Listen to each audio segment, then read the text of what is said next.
Should we talk about the wrestling match I saw on television this week that broke out in the middle of Saturday Night Live? Yeah, let's do that. FTR made their debut on All Petite Wrestling. Hold on here. I'm going for my notes. Against the Butcher and the Blade. By the way, where is this Bunny? We saw the Butcher and the Baker, but not the Candlestick Maker. Well, you see, apparently the last several weeks on TV, they've been teasing. All of a sudden, without any notice, the Bunny was in the crowd flirting with QT Marshall.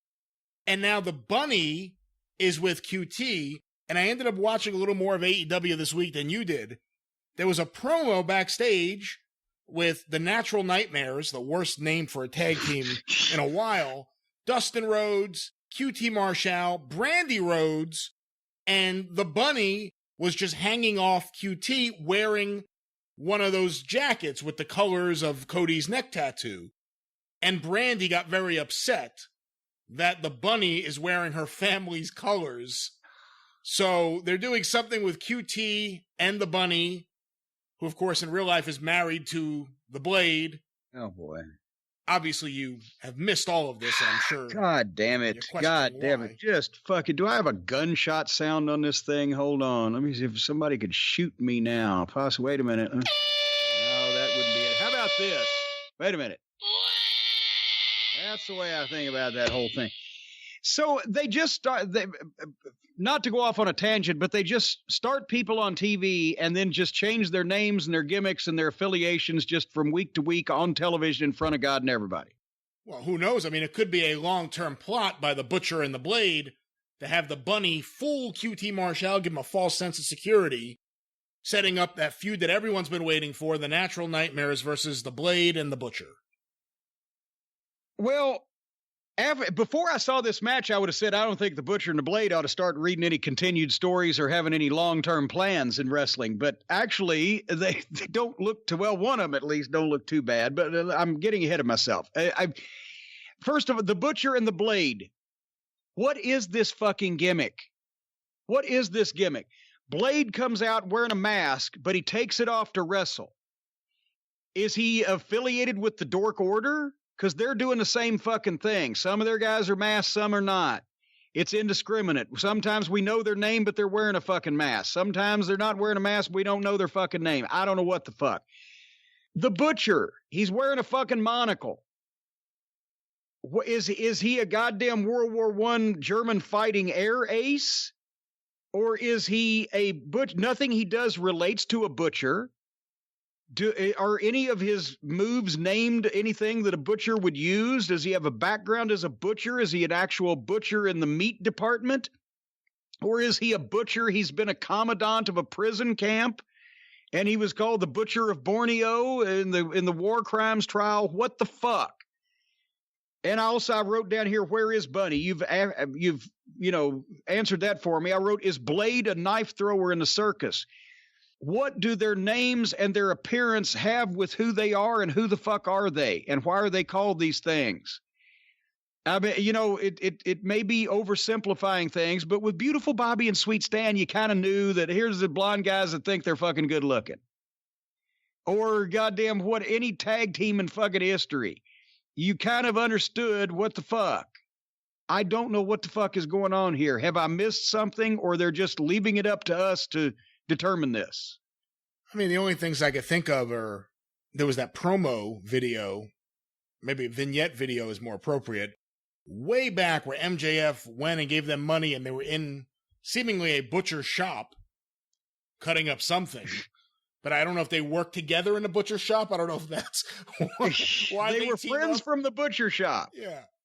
I don't know. Okay, anyway. But just here's the thing, and it just doesn't look, it looks outlaw when they come out. And I'm not even knocking these guys in person, because Blade, this was the best I've seen him look. He's got new gear, it seems like. He looks in good shape.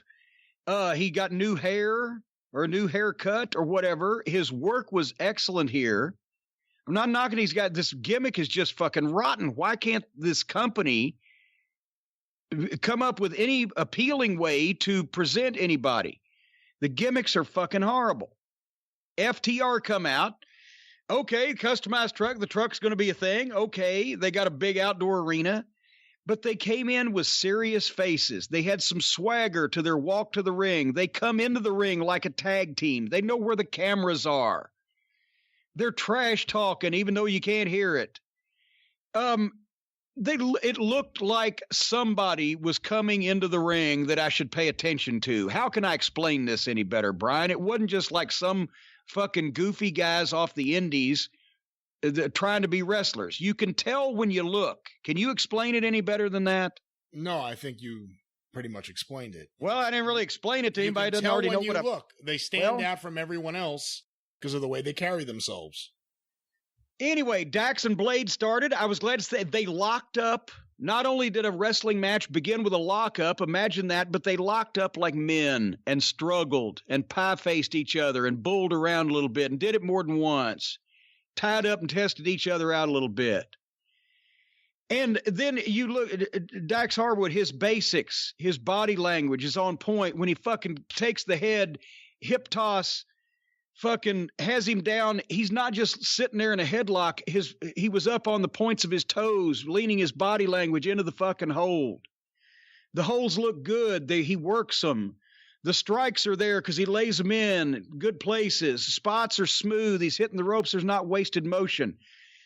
The opening spot, if you want to call it that, the exchange that Dax and Blade had was the best wrestling that I've seen on this television series. I think just because it looked like two professionals actually doing it.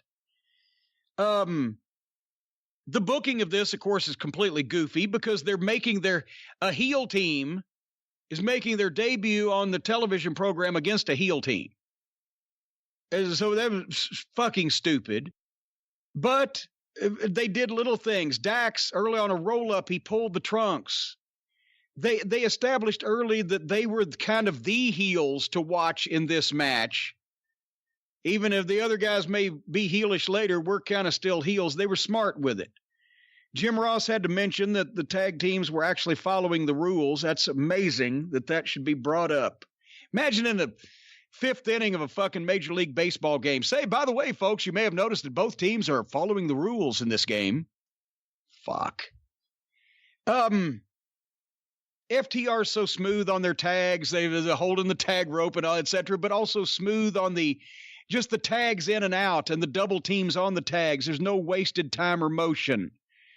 Like Cash did that little fucking sell the arm spot when he took a bump and suckered Butcher, but he didn't just come back to life instantly and do it and people miss it. He actually threw his arms up in the air to show everybody that he was fine and then did the roll up.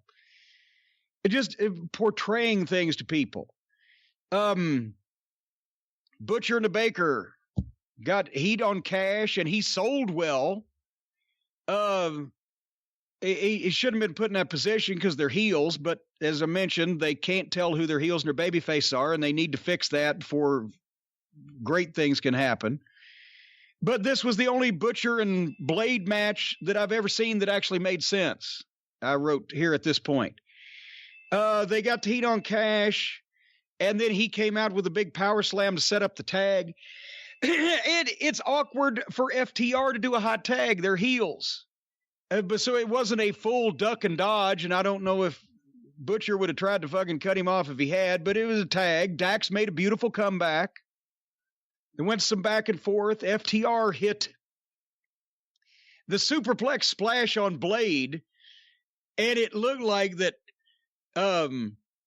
Cash was coming off. He was like, shit, I'm going to be about a foot short, so he converted it into a nice little elbow drop over the midsection, but it looked like it landed. And that was a big false finish. And then Blade and Butcher took over for a couple, but the FTR's teamwork foiled them. And this was the only miscue, and it wasn't really their fault. They tried to hit, what was it, the Shatter Machine? Yeah. Which is now named the Goodnight Express. That's right. They tried to hit that on Butcher, but Butcher's fat ass not only didn't go up, but went sideways, and they kind of got it. But then they hit a nice spike pile driver on Blade 1, 2, 3. It was the right result. It was the best wrestling match, just wrestling match I think I've seen on, and definitely best tag team match I've seen on AEW so far. Blade has never looked better than that. And boy, I wish that he could either get him away from fucking Butcher or do something else with Butcher. The gimmick is horrible, but that was the only match I've ever seen them have that made sense from start to finish on their program. So that was all fine. But they can't get out of their own way. You've got a major talent acquisition. I say major not just in my estimation, but the whole world was talking about it. They paid a lot of money for them, probably. I didn't share any financial details, but they got to be paid. It's a billionaire, and they ain't stupid. They left big money, so they're going to be getting a lot of money to appear on this program anytime they appear on it. Everybody's talking about them, and they're the best tag team in the business, and they can hopefully teach by process of fucking osmosis, by being in the ring with some of these other idiot indie outlaw tag teams in AEW, they can teach them how to be better teams. It's a win-win-win-win-win all the way around, right? What did every wrestling promotion since the dawn of time do when they brought a big star or stars into their fucking company, Brian? I don't know where you're going. I don't know. What do they do every week on television when a big star comes into a promotion? They talk. They talk. They wrestle as much as possible, but they talk all the time. Any major main event talent that's ever come into any major wrestling promotion since the dawn of television, it's basic. You put them on television, they beat people, and they talk. And it's more important for them to talk than it is to beat people. Once they've beaten a couple people, they need to talk every week. Plus, they can talk in 2 minutes where you need to give them at least 6 or 8 or 10 for them to beat somebody. They go to a promo with Tony Schiavone and get 14 words out maximum before here comes those two little twiddle shits, the Jackoff brothers, to bring this thing back to the fucking mud show. They could have spoken for 2 minutes and told everybody why they were there and what they wanted to do and what their fucking plans were, or just talk about how great they are and how big their dicks are and how they're going to take those big dicks that they got and literally take every team in AEW and bend them over and fuck them to death.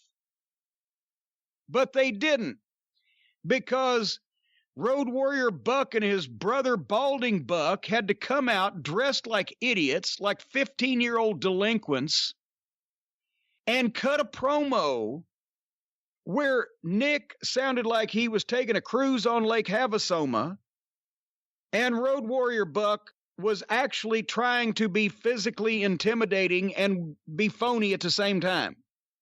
He sounded like he was doing a phony wrestling promo where he actually growled and was trying to be intimidating with a mean voice, standing in front of a fucking guy who, as we've seen, has a one-punch knockout, and the other guy could fucking turn him upside down and shake him for change, and the same old fucking tired-ass, we've carried tag team wrestling for years when they don't even know how to fucking do it.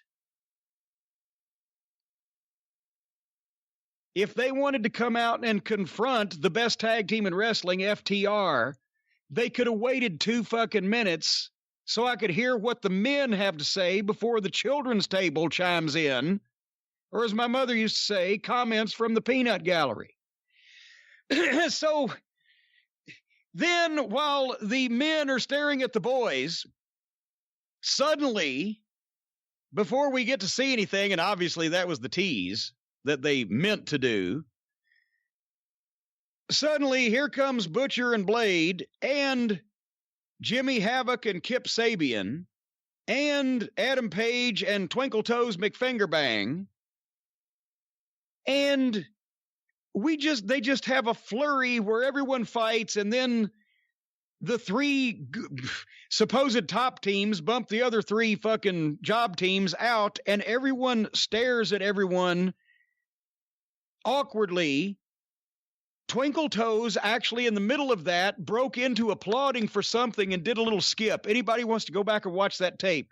In the middle of this goddamn animated fucking supposed stare off and confrontation all these guys are having and mouthing off and everything at each other, Olivier actually begins applauding for some reason and does a little skip in the ring with his little feet. He's got happy feet. And it just fucking ended. Because you can't even gift these motherfuckers main event talent. Because they don't know what to do with it if you do. What the fuck? Let them cut a promo. If the Bucks want to come out and say something, at least they could try. They could try to be convincing instead of playing wrestler. And then if you have to have the champions come out right at that given moment, then it might have been an interesting thing if they came out there and if Paige could say it, because Olivier sounds like a sissy twat when he says anything. But Paige could say, hey, all you guys are doing is fighting over second place because we're still the champions. So when you settle your fucking little beef, then come and see us if you want a lesson. And maybe get some intrigue going here. But instead, it's just more of the same fucking outlaw guys involved, awkward fucking finish, no verbalization from anybody except the people who think they can talk and can't. So great match, rotten segment. And I go back to the advice that I gave those gentlemen in FTR last week or week before, whenever it was, and I will give it to them again publicly. Start asking for forgiveness instead of permission. Impose your fucking will on everyone that you can, which is pretty much everyone you're going to be in the ring with. Do things your own way and apologize to the boss if he gets upset and tell everybody else to suck your big fat white cocks. That's the only way you're going to get over in this shit show, this clown show, this amateur hour, is do things your own way. And I sincerely hope they're going to be doing that. What'd you think? I thought it was an excellent match. Obviously the best match I've ever seen the Butcher and the Blade in. If I can critique anything, I think they need better music. I'm not so sold on coming out with the truck either, but obviously they're in a different type of venue than they would normally be in if there were fans and there wasn't a pandemic. I think the match exposed a lot of the AEW tag teams and the Young Bucks for what a lot of people like you and I have been saying. These guys, FTR, are the best tag team in wrestling. They know how to lay out a match. They know how to have a match that is exciting, that is fast-paced, that you can lose yourself in, that you're not a joke. You're it's not serious, but it's exciting. You're not waiting for a high spot. You're not thinking, okay, when's the dive coming? You don't care about that.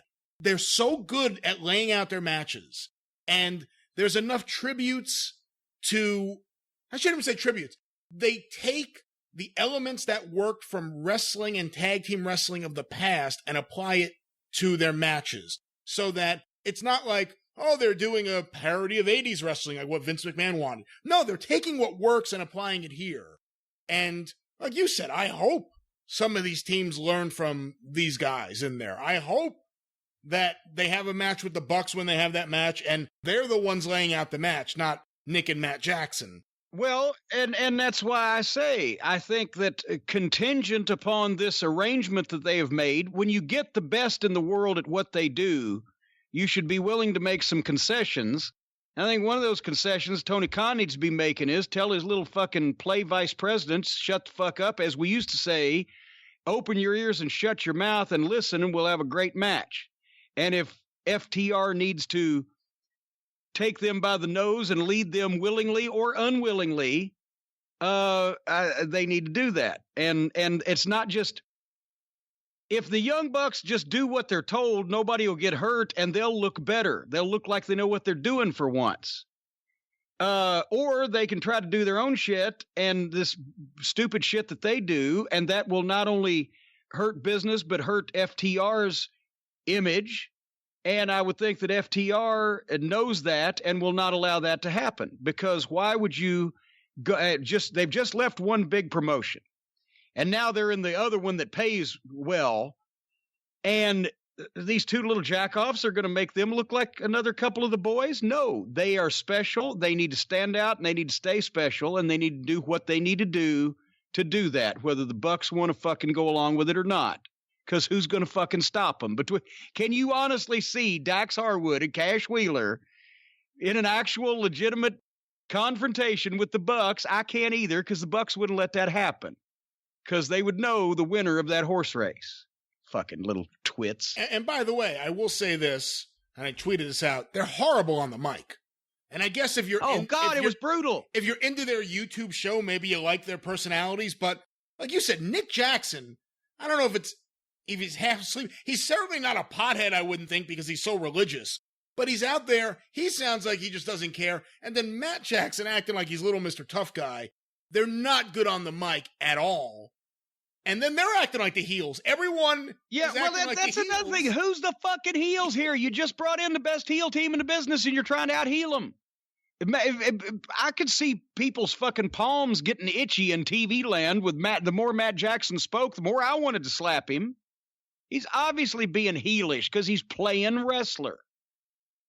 He's pretending to be a wrestler. And I like Adam Page pretending to be a drunk. I've actually gotten a kick out of that. I've said it before. I don't know if he needed to come out to the brawl holding a drink.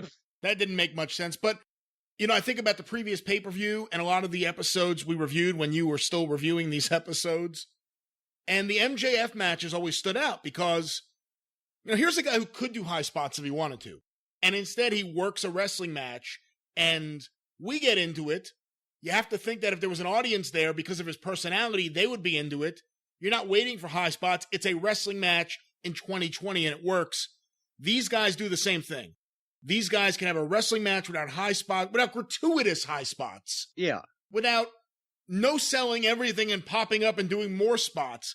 These guys can do it too. And I think for everyone who thinks, it's the style of today that these guys wrestle like this, it shows you that, no, there are guys who can actually wrestle and it works in 2020. It doesn't have to be nonstop video game high spots and all this bullshit that these guys are only capable of doing. They're not capable of just laying out a match and having it make sense. Some are, but most don't. Well, we'll never know because most of them don't try. But anyway, so that concludes our AEW review. I want to thank them, and hopefully they'll do this every week. Put FTR on the opening segment so I don't even have to fucking sully the fucking fast forward capability of my DVR with zipping through the rest of the show to get to the good stuff.